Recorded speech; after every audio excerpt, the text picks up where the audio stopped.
Hey everybody out there, this is Seto, and today guys, you have to forgive me, I'm very tired right now. I've had a lot of personal things going on with me that's been driving me crazy, but I'm here to talk to you guys today about something really interesting.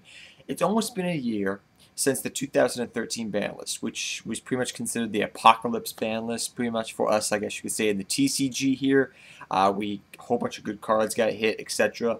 As well as they introduced the shorter period in between each ban list. So we get more, instead of getting 2 ban lists a year, we got multiple ban lists a year. So because it's almost been a full year coming up this September since this happened, I want to talk about how it's affected the game of Yu-Gi-Oh!, how it's affected players. Is it a good thing? Is it a bad thing? Because now we have a year to look back upon. Yes, right after we found out about this shorter period between ban lists, we all made our, what we thought could happen, what we felt could happen. But now that we have a year to look back on, we have a core sample of things to look back on to say, this is how it went. It's a good thing. It's a bad thing, etc., etc., etc. So, the bad things about the shorter balance period. Card prices kind of fluctuate sometimes more than you would like to on more expensive cards. Overall, though, the prices of cards have gone down, it feels like, more substantially, but that's a video for a different day. But prices in more competitive decks do fluctuate more often. Because around ban list season, because people are like, oh, I don't know if I want to invest in this because this could get hit or this could get hit. And that was something that really people were worrying about when the ban list first got announced, about it being shorter periods between each ban list. Though I have to say, though, that Konami has done a good job about it, giving each deck its own room to grow and prosper. Granted, not a whole slew of different decks have come out since September of 2013.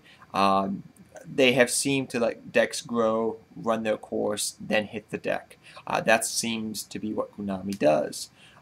They seem to be a little bit more open to letting older cards come back onto the off the ban list, or older cards coming off the limited list, like Reinforcement of the Army, Go Your Guardian. Those are some good things to look upon. They're not doing it as much as what they're doing in the OCG, like Cyberstein, Trishula, Dark Strike Fighter, I think, is back because of the errata in the OCG. So they're not going to that extent, on this stat 2, but they are slowly letting things come back into the game of Yu-Gi-Oh! That we haven't seen at certain, like Rhoda at 2. It's been a long time since Rhoda was at 2, or Go Your Guardian back in the game, or Magician of Faith, even though nobody really plays Magician of Faith.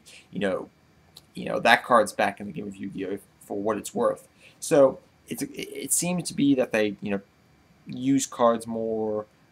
They let cards back into the game more often than they used to, which is really nice. Downsides, like I said, money. It's hard to invest in a deck if you're afraid that deck's going to get hit, especially if it's a deck you invest like $100 into and you're like, oh, is this deck going to get hit? That's a little worry on everybody's mind. But overall, looking back at it after a year, I personally feel like it's a good thing of Yu-Gi-Oh! It's something that at first I think everybody was worried about a year ago, but now looking back upon it with a year's hindsight, it's actually been a good thing for the game of Yu-Gi-Oh! It seems to keep, and the main thing I really like about it is it seems to keep the game more versatile, more interesting, more things happening, new decks popping up, new creative juices flowing. Things of that nature seem to be happening more with the shorter period between each ban list, because more cards come off the ban list, more cards go on the ban list, so people have to think about what they want to play. Oh, I could try this out, I could try that out. That's what it seems like to me personally. But what do you think of the shorter ban list period? The period in between each ban list, that it's been shorter. You have to keep in mind that this period between July 2014 and the end of September 2014 is actually the shortest part of the period between each ban list. Usually we get about 3 to 4 months in between, but about 3 months actually. But what do you think of it, guys? Have you actually enjoyed it?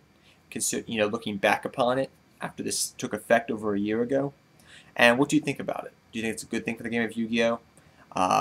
Things of that nature. I look forward to hearing from you guys, and I apologize again for being so tired in this video. I am drained of mental energy right now. So till next time, guys, take care, have fun dueling, good luck dueling, and I'll see you all next time. Seto Kaba, I'm out of here, guys.